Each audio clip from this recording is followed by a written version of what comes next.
والآخرة هي لك رضا ولنا فيها صلاح إلا قضيتها يا أرحم الراحمين. والآن يخطب الشيخ صالح. السلام عليكم ورحمة الله وبركاته. الله أكبر الله أكبر الله أكبر الله أكبر. أشهد أن لا إله إلا الله.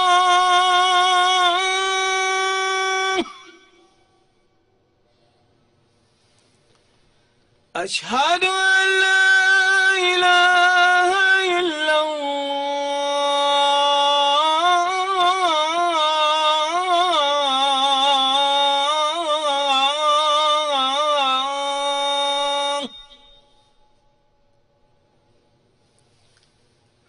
أشهد أن محمدًا رسول الله.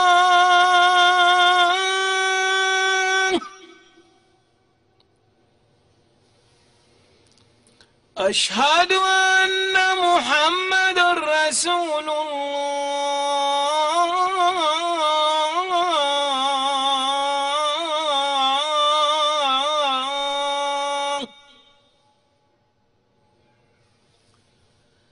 حي على الصلاة.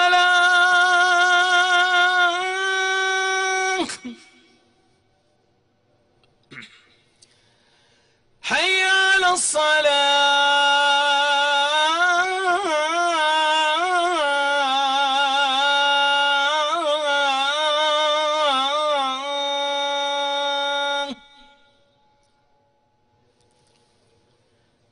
حي على الفلاح.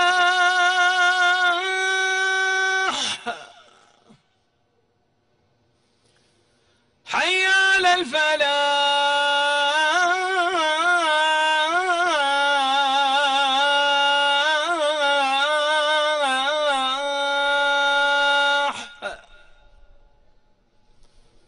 الله أكبر الله أكبر. لا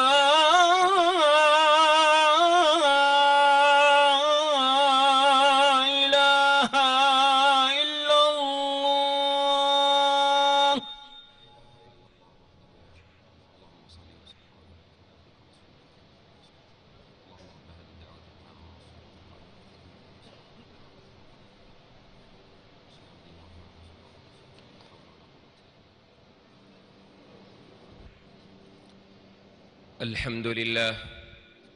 الحمد لله الذي يحمد في السراء والضراء وتمتن له الخلائق في البأساء والنعماء.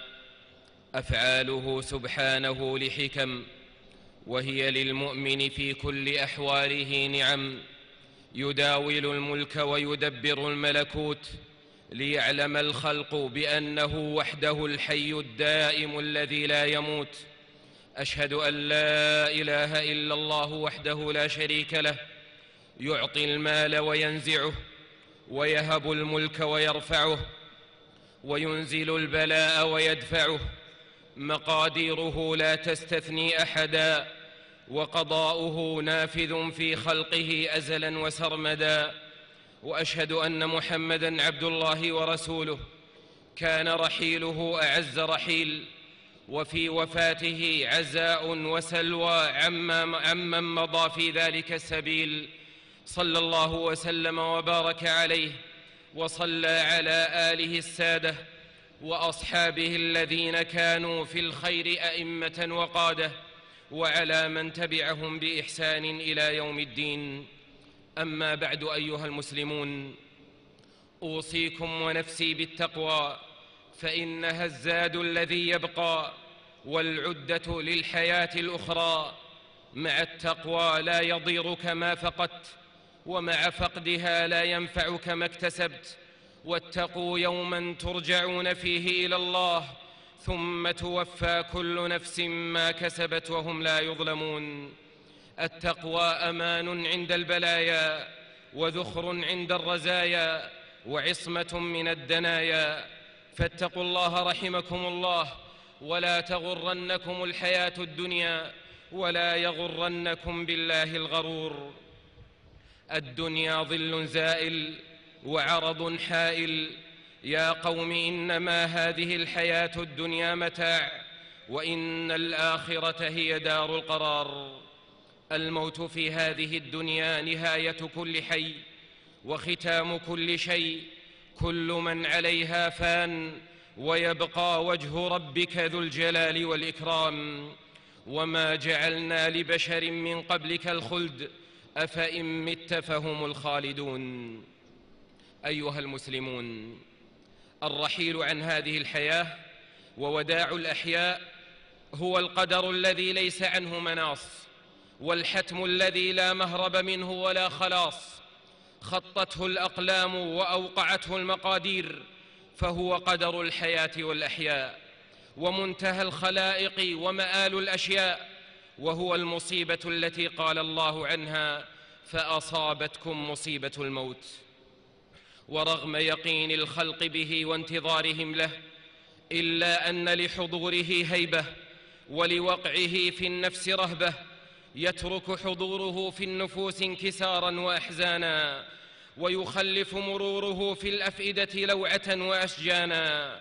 ولئن استحكم الحزن على النفس لوفاة حبيب أو قريب، فإن الخطب يجل والمصيبة تعظم حين يخطف الموت الأمهات والآباء والعلماء والفضلاء.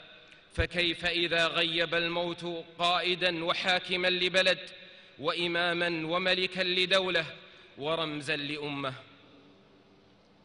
ولقد رزئت هذه البلاد المملكة العربية السعودية يوم أمس بوفاة ملكها خادم الحرمين الشريفين الملك عبد الله بن عبد العزيز آل سعود، رحم الله منه الجسد والروح، وأقال الله عثاره، وأعلى في الجنة مقامه، وتغمده بواسع عفوه، وسكب عليه من فيوض رحماته، وأخلف الله على بلادنا والمسلمين خيرا. فقده العرب والمسلمون، وافتقدت هيبته الأمم والدول، وافتقدت حزمه المواقف والأزمات، إلا أن عزاءنا في أثره الخالد وتركته الباقية وأعماله الشاهدة تشهد بذلك مآذن المسجد الحرام وسواريه، ومطاف الكعبة الشريفة وأروقة الصلاة، ومباني مسجد النبي صلى الله عليه وسلم وساحاته. وتعترف بفضله حدود البلاد التي بعون الله أمنها، وأرجاء الدولة التي بتوفيق الله نماها وأصلحها، والتعليم الذي أعلى من شأوه، وصروح الصحة التي شادها. حق علينا أن ندعو له ونكثر، حق علينا أن ندعو له ونكثر، فقد كان كثيرا ما يسأل شعبه الدعوات، ويأمل منهم أن يسألوا الله له العافية والرحمات. إنا لله وإنا إليه راجعون، ولا حول ولا قوة إلا بالله العلي العظيم. اللهم أجرنا في مصيبتنا واخلف علينا خيرا منه. أحسن الله عزاءنا وعزاءكم، وجبر مصابنا ومصابكم، وأخلف علينا خيرا، ولا نقول إلا ما يرضي ربنا، والحمد لله رب العالمين. أيها المسلمون، منذ 3 قرون، وحين مكن الله لهذه الأسرة الحاكمة الكريمة على هذه الأرض الطيبة المملكة العربية السعودية، والحكام والأمراء منها يتعاقبون في الحكم والقيام بمسؤولياته، ما غاب منهم سيد إلا قام سيد، قؤول لما قال الكرام فعول. وحين ولدت هذه البلاد ولدت واقفة، وسرعان ما أصبحت شابة ولم تزل، فاعجب لشاب عمره 300 عام، ولم يكن لهذا أن يستمر ويكون لولا توفيق الله تعالى وإرادته الخير بهذه البلاد وشعبها، اللذين هم معدن العرب ومادة الإسلام. وأن النهج الذي سارت عليه هذه البلاد والبناء الذي أسست به كان على تقوى من الله واتباعا لرسول الله وإعلاء لشريعة الله وبسطا لكلمته، وستبقى ما بقيت على هذا النهج، وستدوم ما دامت محافظة على هذا الأساس. ومن جميل الحال وحسن التوفيق أن الملوك والأمراء من ذهب منهم إلى رحمة الله ومن بقي محفوفا برعاية الله واعون لهذه الحقيقة مدركون لهذا الأمر زادهم الله ثباتا وتوفيقا. وإن أبلغ العزاء في فقيد المملكة الكبير أن خلفه كبير في نفسه وكبير في نفوس شعبه، خادم الحرمين الشريفين الملك سلمان بن عبد العزيز آل سعود، سلمان الفأل والسلامة، سلمه الله وحفظه، وأخذ بيده في دروب التوفيق، وسهل الله له كل أمر وطوع له كل صعب. ألقت إليه البلاد بمقاليد الرئاسة وتوجته بتاج الملك،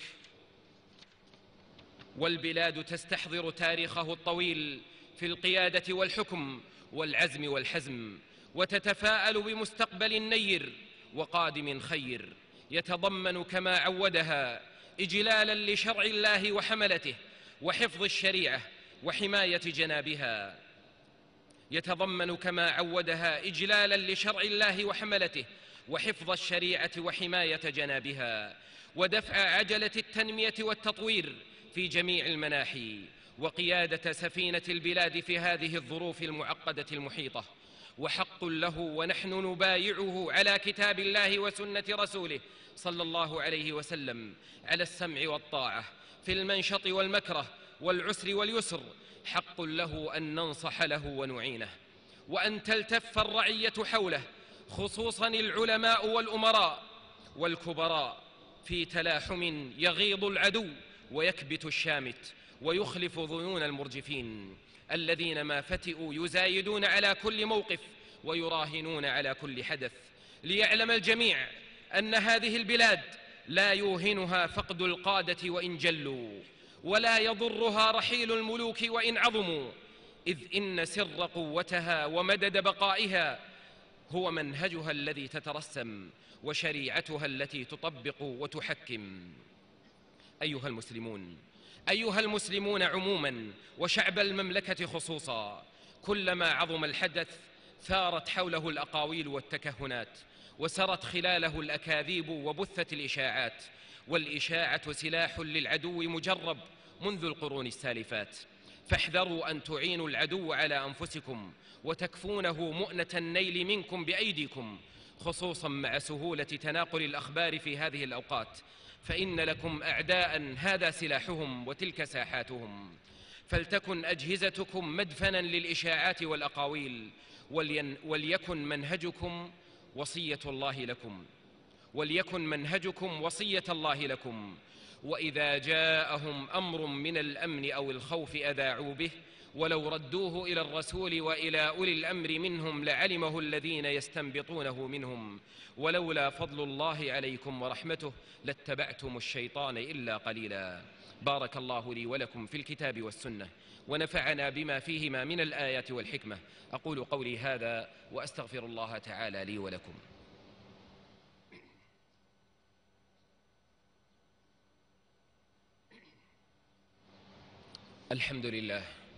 الحمد لله الأول الباقي، والشكر له وإن سحت بالدموع المآقي.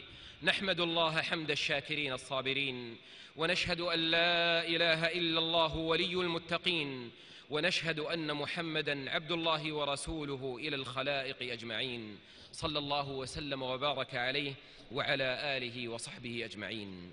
أما بعد، فإن من بركة الشريعة اجتماع الكلمة والتوافق في الأمر، وإذا بايع أهل الحل والعقد حاكماً انعقد له الأمر، ووجب على الجميع طاعته بالمعروف، ويكفي في البيعة انعقاد القلب بها وقبول النفس بالحاكم والرضا به، وذلك لمن لم تتيسر له البيعة المباشرة. وفي الحديث: من مات وليس في عنقه بيعة مات ميتة جاهلية. والبيعة من هدي الإسلام ورسوم الدين، وهي من معالي أمن الدول واستقرار البلاد، ومقتضيات البيعة ولوازمها على المبايع والمبايع عظيمة عند الله وعند الناس. أعان الله الجميع على القيام بحقها والوفاء بعقدها. ونشهد الله أن بايعنا خادم الحرمين الشريفين الملك سلمان بن عبد العزيز على كتاب الله وسنة رسوله صلى الله عليه وسلم. نبايعه على السمع والطاعة وعلى ما أمر الله به وأمر رسوله، كما نبايع الأمير مقرن ابن عبد العزيز وليا للعهد على السمع والطاعة وعلى ما أمر الله به ورسوله.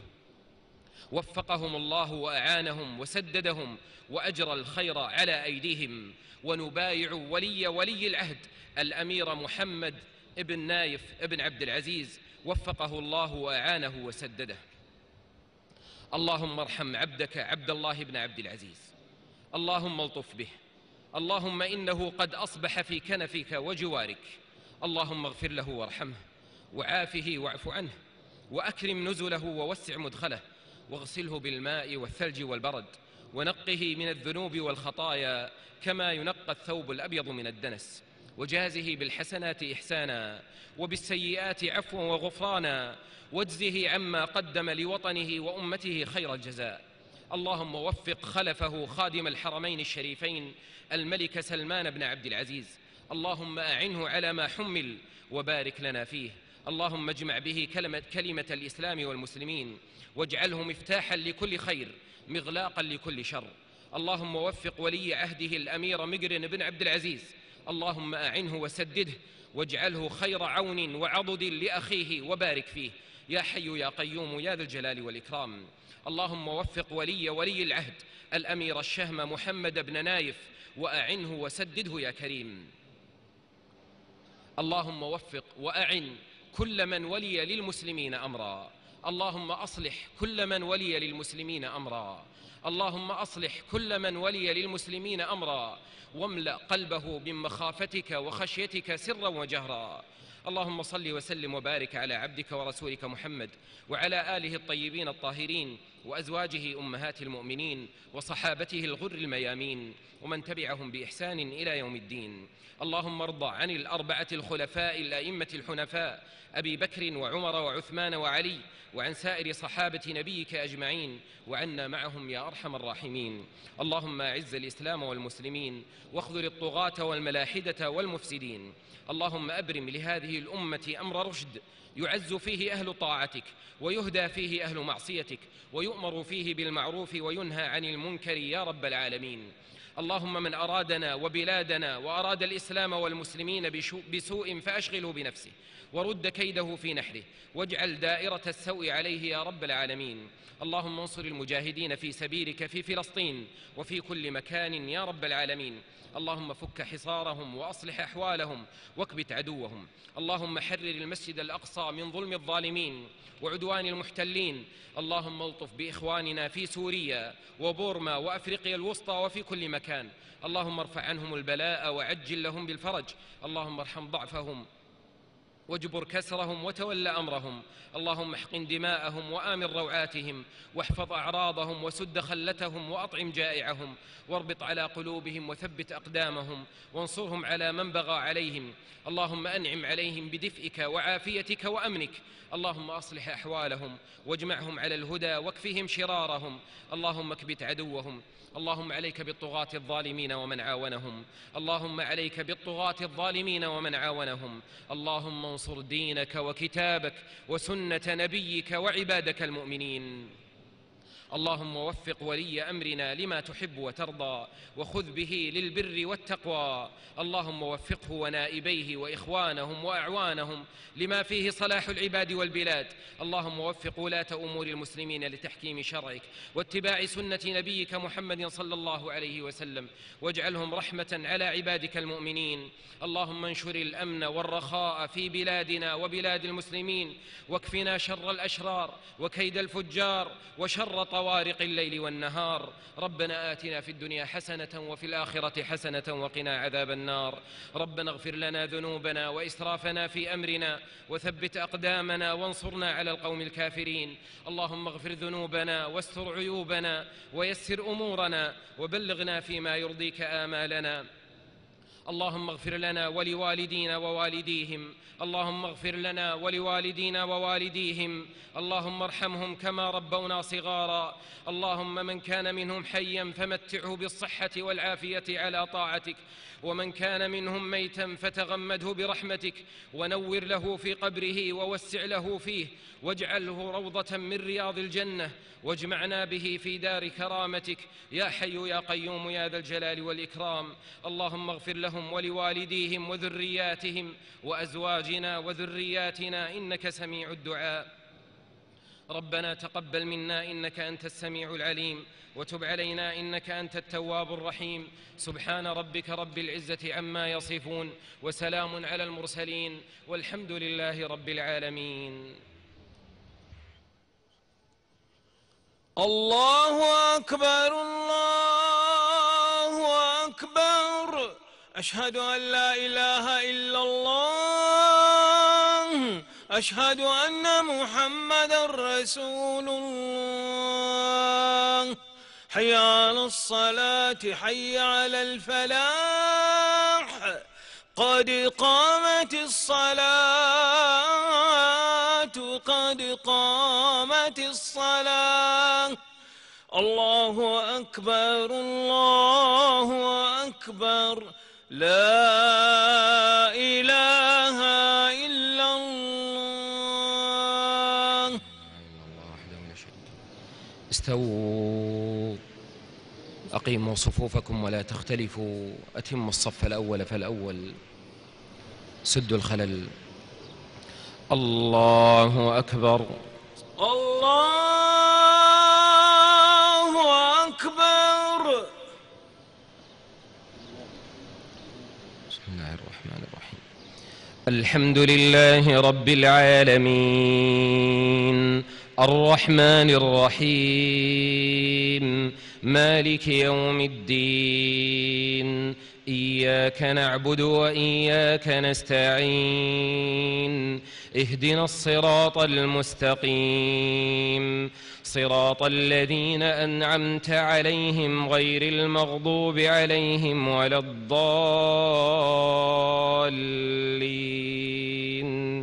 آمين.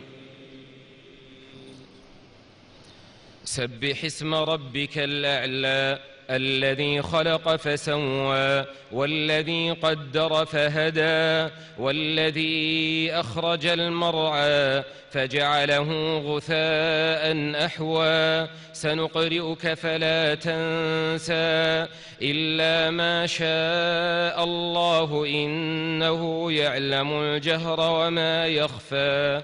ونيسرك لليسرى، فذكر إن نفعت الذكرى.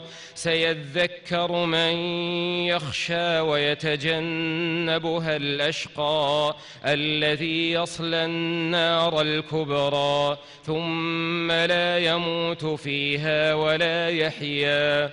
قد أفلح من تزكى وذكر اسم ربه فصلى. بل تؤثرون الحياة الدنيا والآخرة خير وأبقى.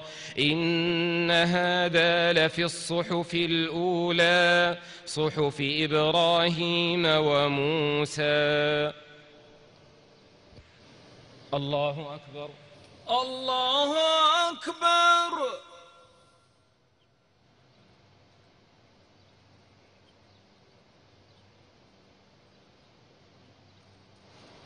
سمع الله لمن حمده.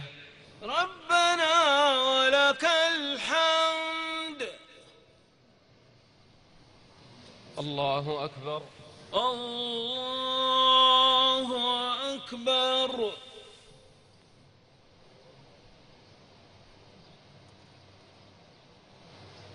الله أكبر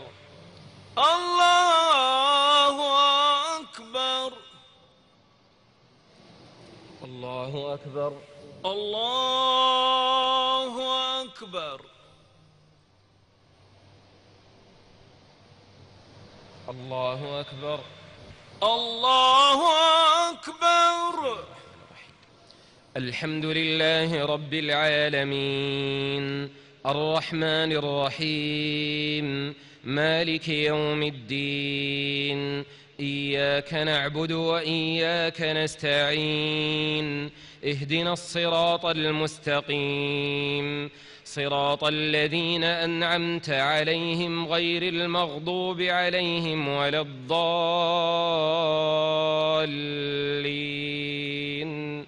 آمين. هل أتاك حديث الغاشية؟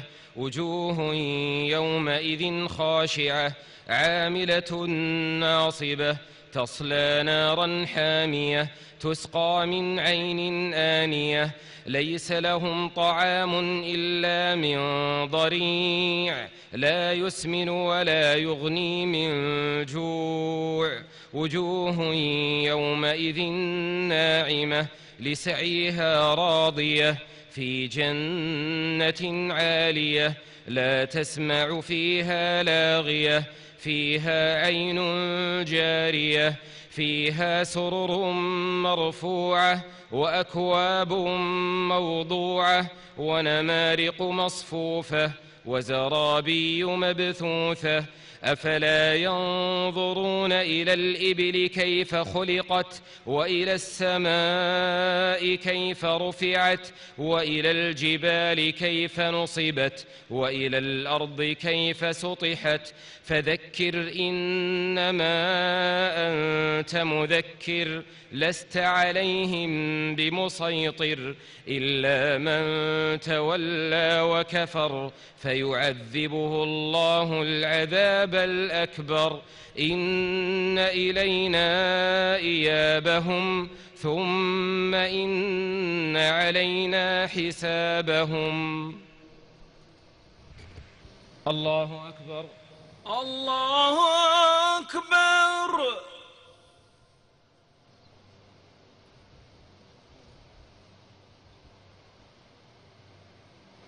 سمع الله لمن حمده.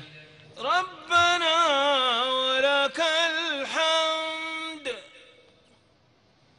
الله أكبر. الله أكبر.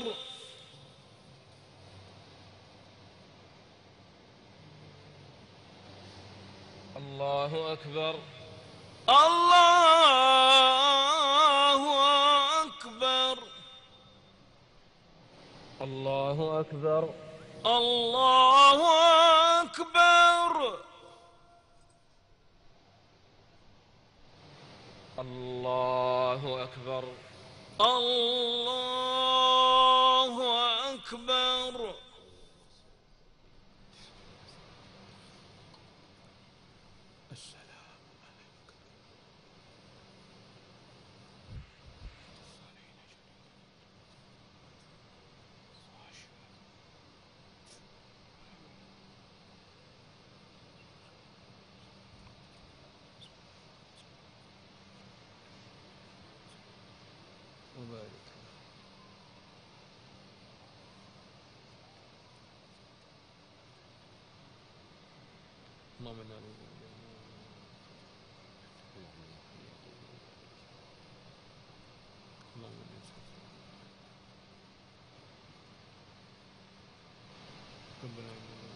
السلام عليكم ورحمة الله. السلام عليكم ورحمة الله. السلام عليكم ورحمة الله. السلام عليكم ورحمة الله.